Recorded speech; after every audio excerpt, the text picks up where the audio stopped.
Story 1. The exit that wasn't on the map. This happened to me and my boyfriend in the summer of 2019. We'd been dating a little over a year, and we decided to take a road trip through the Pacific Northwest. No itinerary, just a general direction and a week off from our jobs. I was 26, he was 29. We loaded up my old Honda CR-V with a couple duffel bags, some camping gear, and a cheap cooler packed with sandwich stuff and Red Bulls. The first few days were what you'd expect. Long stretches of pine trees, winding roads, the occasional dive diner. We'd stop when we felt like it, sleep in the car sometimes, grab a motel if we were lucky. It was one of those trips that makes you feel disconnected from time in a good way, until it didn't. We were somewhere between Central Oregon and the eastern edge of Washington. Flat land, barely lit by the orange smear of dusk. The radio had gone out miles ago, so we had resorted to silence, not the comfortable kind. The air between us felt like it had thickened. He kept one hand on the wheel and the other resting loosely in his lap, but I noticed he wasn't drumming his fingers on the steering wheel like he usually did. I wasn't scrolling on my phone. Neither of us was talking. We'd been on the road for over 5 hours that day. Something about the landscape made it feel endless, like we weren't moving forward, just shifting side to side through the same scenery. Wheat fields, fences, rusted-out silos. At one point, I turned to him and asked if he was okay. He said, yeah, just tired. But his voice didn't match his expression. He looked unsettled. I didn't push. We hadn't passed a single car in over an hour, and then something odd happened. He leaned forward slightly, squinting. I followed his gaze, up ahead to a green highway exit sign I swear hadn't been there a moment ago. It simply read, Exit 49, Ravel. Neither of us had heard of a town called Ravel. I pulled out my phone, but we had no bars, just the little SOS only in the corner. Should we check it out? He asked. We could use a break, I said. I wish I hadn't. The ramp was narrow, lined with trees that leaned just a little too far in. We passed under the sign, and I remember a strange clicking noise as we did, not from the car, but from the forest, like branches snapping in rhythm. The silence inside the car deepened, not just quieter, heavier. My ears popped, like we'd suddenly changed altitude. I looked at the GPS screen. It was frozen. The road curved slightly, and then we were on a 2-lane street, cracked and sun-bleached. We saw a few houses, small, square, all with curtains drawn, no lights on. A white church steeple peeked out above some trees.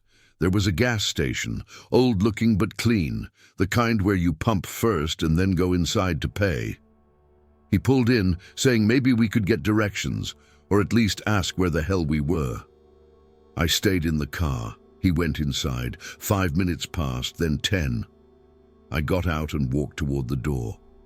There was no sound at all, not even wind. The moment I opened the door, a bell chimed, but the store was empty. The fluorescent lights flickered slightly, and behind the counter was a small TV showing static. He wasn't there. I called his name. Nothing.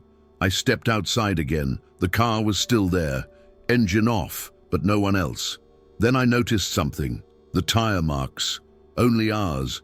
In a dusty lot like that, there should have been plenty of other tracks, but it was like nothing had ever driven in or out. I opened the car door to grab my phone. It rebooted itself. Just went black, then the Apple logo. Then black again. I looked up at the gas station sign. It no longer said anything, no numbers, no letters, just a blank, rust-streaked rectangle. When I sat back down in the car, the first thing I noticed was the cold. The interior was damp somehow. The windows fogged slightly from the inside. My hoodie felt chilled against my back. The key was still in the ignition, but the dashboard was dead. I turned it.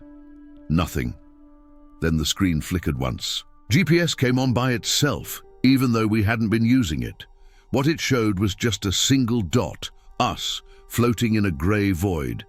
No roads, no towns, just the word searching in the top corner, spinning endlessly. I looked up, hoping to see him walking back from somewhere nearby. The lot was still empty. I got out again, shouted his name, walked around the side of the building. There was a dumpster, some overgrown grass, a path leading into the woods that I swear hadn't been there earlier. It looked almost maintained, like it was meant to be used. I called him again, still no answer. I took 2 steps onto the path, but something made me stop. The silence. It was unnatural, not peaceful, like the world was holding its breath. I turned back to the car. The screen was off again, then suddenly the engine started on its own. I jumped. The lights turned on. The radio, which hadn't worked for hours, blared static for one long moment, then cut off. The GPS lit up again. This time, a red line appeared, not a route, just a single arrow pointing straight behind us. The words, "Return to origin," flashed on the screen. I shifted into reverse instinctively, not thinking. The wheels crunched gravel as I backed up slowly out of the lot. As soon as we crossed the white line that marked the edge of the station's property, the engine sputtered and died. I checked the fuel gauge. Full. My hands were shaking. I turned the key again and the engine kicked on immediately. The GPS now displayed a road, just one heading left. No intersections, no towns, no road name, just a narrow yellow line. I drove in that direction slowly. The sun had completely vanished. No stars, just that oppressive grey. After about 15 minutes of driving without seeing anything, not even trees now, just fields, I spotted someone walking on the side of the road. It was him. I slammed the brakes and threw open the door. He looked at me like he'd just woken from a dream. "I was inside the store," he said, "but then I wasn't. I couldn't find the door again." He climbed in, and we didn't say anything else. I started driving again. The GPS line stayed steady, but neither of our phones worked. Both had reset. The timestamps were gone. Our playlists, even our saved photos, wiped. When we finally reached a highway junction, the GPS blinked and snapped back to normal. Cell service returned a few miles later. Neither of us spoke until we reached a motel. We slept in our clothes that night. The next morning, we debated ending the trip early, but he was stubborn, and I didn't want to push. We agreed to just head toward the coast and find a crowded place to spend the next few days. We were somewhere near Yakima when we took a scenic route that wound through some hills, narrow 2-lane blacktop with a few mailboxes and pasture fences, the kind of place where every turn looks the same. At first, it was normal. Quiet, green, uneventful. Then he said, "Didn't we just pass that?" I looked out the window, a red barn, a dented mailbox with faded stickers. I thought maybe it just looked similar. But 10 minutes later we saw it again. Same mailbox, same missing number on the post. I checked the clock. It hadn't moved. Still 2:13 p.m. I pulled out my phone. It was dead. Again. He turned off the road onto a gravel shoulder. We sat in silence, listening. A low hum, not from the engine, but deeper, almost like it was coming from the ground. "Try turning around," I said. He nodded, backed up. We followed the road in reverse. Same mailbox. Again and again. I started counting under my breath. Every 20 minutes, we passed it. At one point, we tried taking a side road, a dirt path between 2 pine trees. It dead-ended into a wire gate. We turned back. The next time we saw the mailbox, there was something new, a cardboard sign leaning against it. The words were handwritten. "Turn off the car." He stopped the car. We sat there. "I don't want to," he said. "I think if we do, we won't be able to start it again." I didn't respond. My throat was dry. I looked in the mirror. No cars, no birds. Nothing moved. Eventually, I reached over and gently took the keys from the ignition. He let me. The car fell silent. For a long moment, nothing happened. Then we heard it, a low creaking noise, like a door slowly swinging open from somewhere behind the tree line. We didn't get out. We waited, listened. After maybe 5 minutes, I turned the key again. The engine started on the first try. This time when we pulled forward, the road looked different, wider, smoother. We reached the highway in minutes. Neither of us spoke until we saw a gas station crowded with cars. I still have no idea what happened, but we both avoid back roads now, and we never ever take exits we don't recognize. Story 2.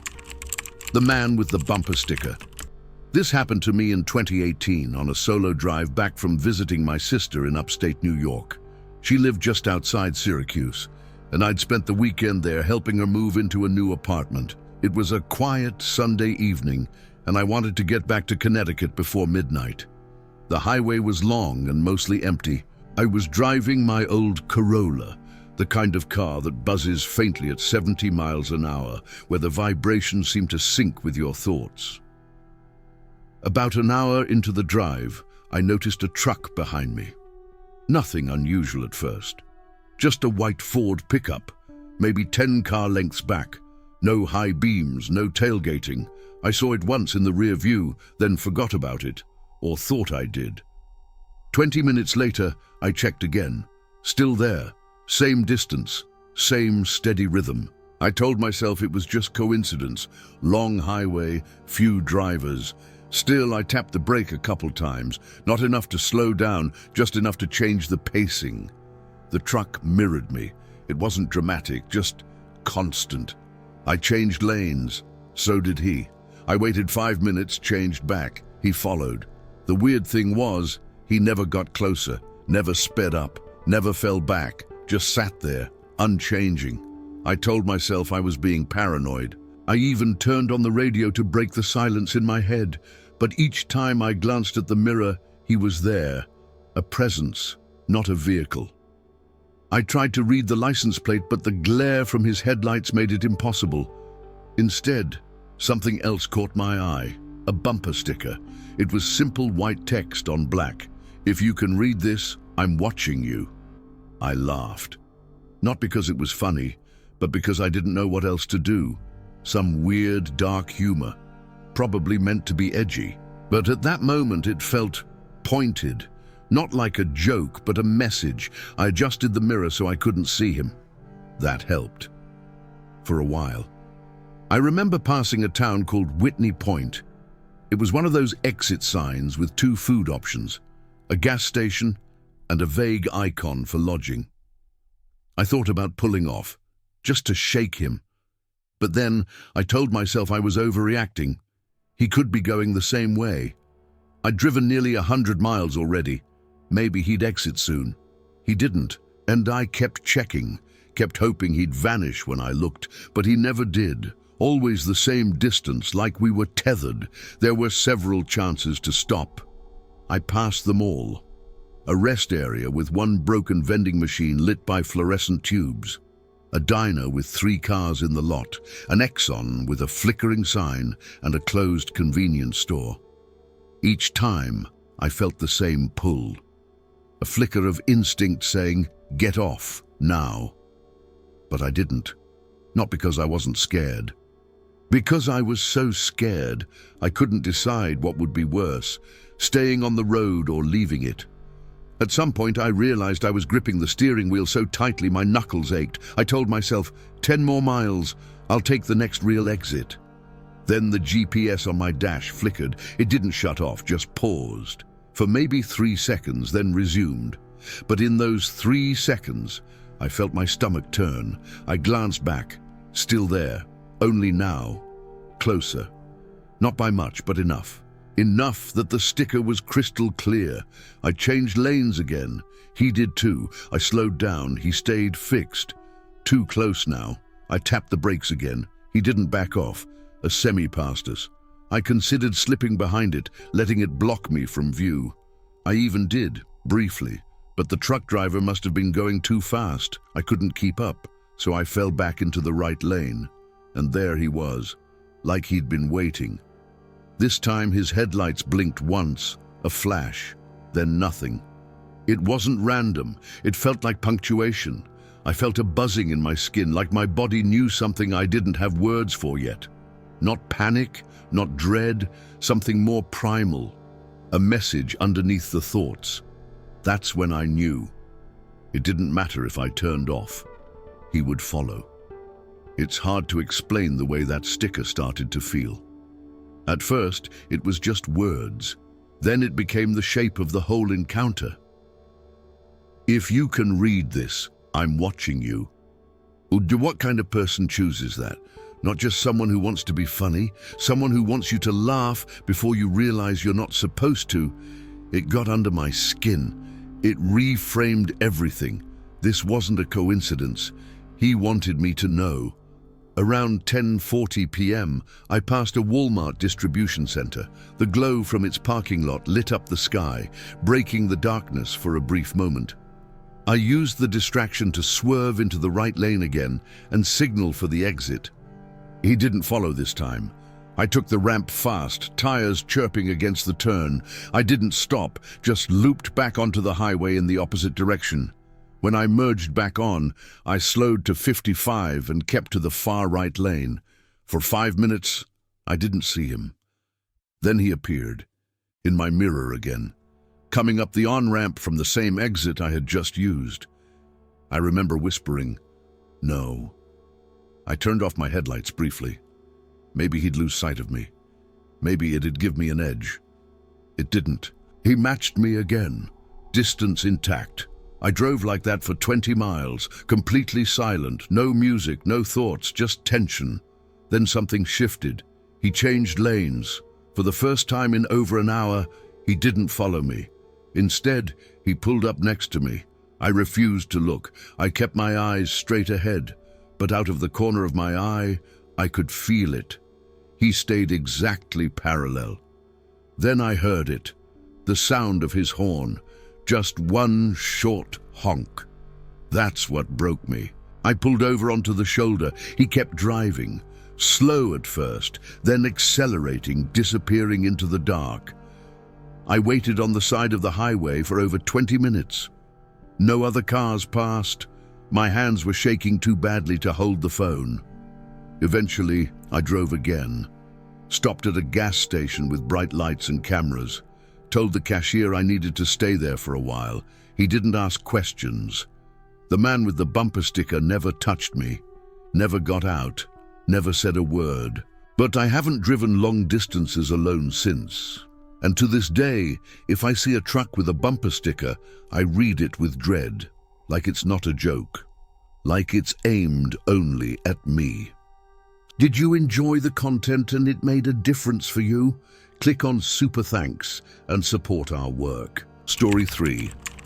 The motel with no reception. This happened to me and my friend Cam in 2021. We were driving back from a wedding in Colorado, a 2-day trip across the plains in my beat-up Subaru Forester. We'd been on the road for nearly 11 hours when the sun started to sink behind a wall of dark clouds. We were somewhere in western Nebraska, flat land and grain silos stretching for miles in either direction. I remember saying, "Let's just find the next place and crash for the night." Cam agreed. We didn't care if it was nice, just a bed, a shower, and 4 walls. We pulled off on a random exit, marked only by a faded green sign, Logan Cross. There was no town that we could see, just a gas station and a single-story L-shaped motel about 100 yards back from the road. The neon sign buzzed above the front office, "Rooms available." We parked and grabbed our bags. The front door to the office was locked. There was no bell, no hours listed. Inside the lobby, a flickering TV sat on mute behind the counter. We waited, then knocked. No answer. Cam tried calling the number posted on the window. Straight to voicemail. Just as we were about to leave, the door unlocked from the inside. A man opened it halfway, middle-aged, pale, wearing a polo shirt that looked one size too small. He didn't smile. He didn't say hello. "Need a room?" he asked, not really looking at us. "Yeah, just one night," I said. He nodded and slid a form toward us through the slot under the glass. No ID request, no small talk. I paid in cash. It felt easier. He handed me a physical key, not a card. Room 108. We drove around to the back. The motel was built in a horseshoe, 2 stories high. Every door was painted the same dull green, and all the windows were covered with yellowed blinds. As we stepped out, the wind had picked up, dry, sharp gusts like sandpaper scraping your cheeks. But the hallway we entered was fully enclosed, a straight corridor with tile floor, yellow walls, and overhead fluorescents buzzing in a staggered rhythm. One of them flickered constantly, creating a soft strobe down the far end. We walked in silence to our room. The sound of our footsteps echoed. The buzz from the ceiling light was almost aggressive, not a hum, but a vibration, like it was trying to crawl into your skull. I remember Cam muttering, "This place feels wrong," under his breath. He wasn't wrong. Room 108 was usable. Not dirty, but not clean. The kind of room that smells like bleach and something older underneath it. There was a single bed, a dresser, a bolted-down chair, and a microwave that looked like it hadn't worked since 2005. The bathroom light flickered when we turned it on, but it stayed lit. We threw our stuff on the floor and sat on the bed. No TV, just a blank screen, unplugged. The Wi-Fi didn't connect, and both of our phones dropped to no service almost as soon as we entered. We tried opening the window, but it was painted shut. There was a peephole in the door, slightly cloudy, like it had moisture inside. Across the room, mounted near the ceiling, was a long mirror that stretched the length of the wall.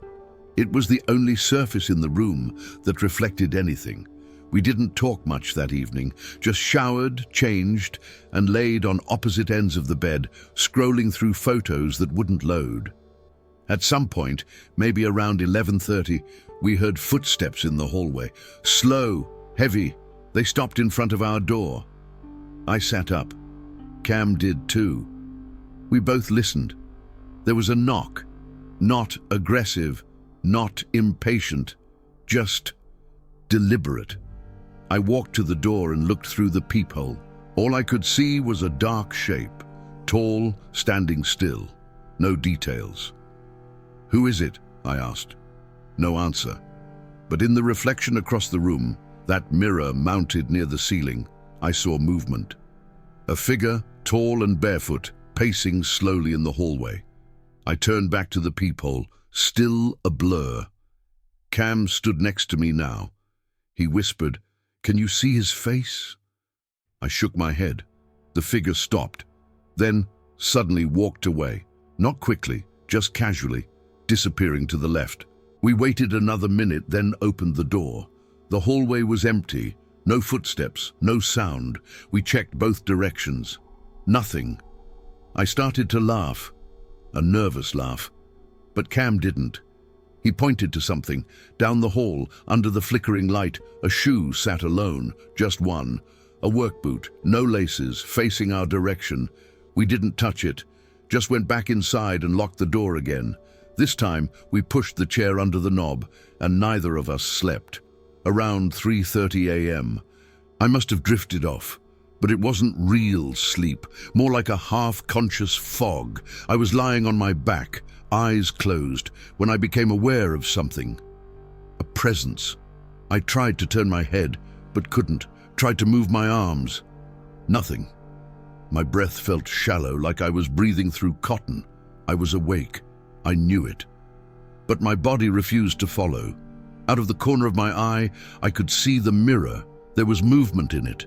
I couldn't look directly, but I saw the edge, a shape walking slowly across the room, back and forth, sometimes pausing, sometimes bending down.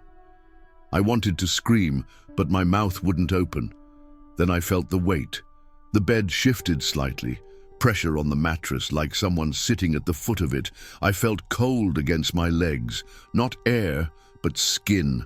I stared at the ceiling. My vision began to blur. My heartbeat slowed in my ears.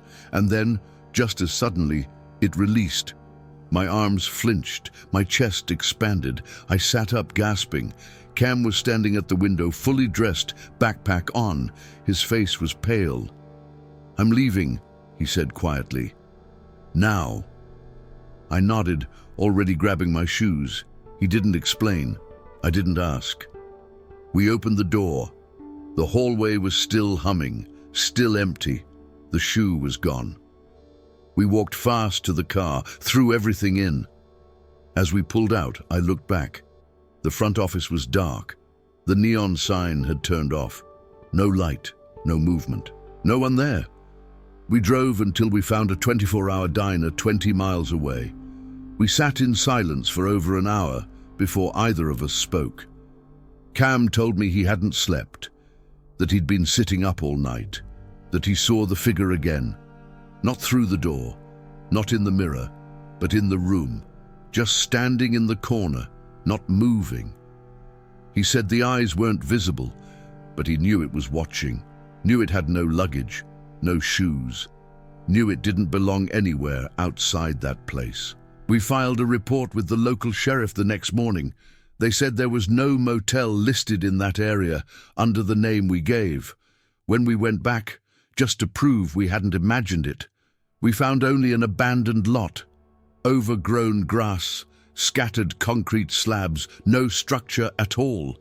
Cam won't talk about it anymore, and I still have the receipt. Just a piece of paper printed with one line: Room 108, no refunds.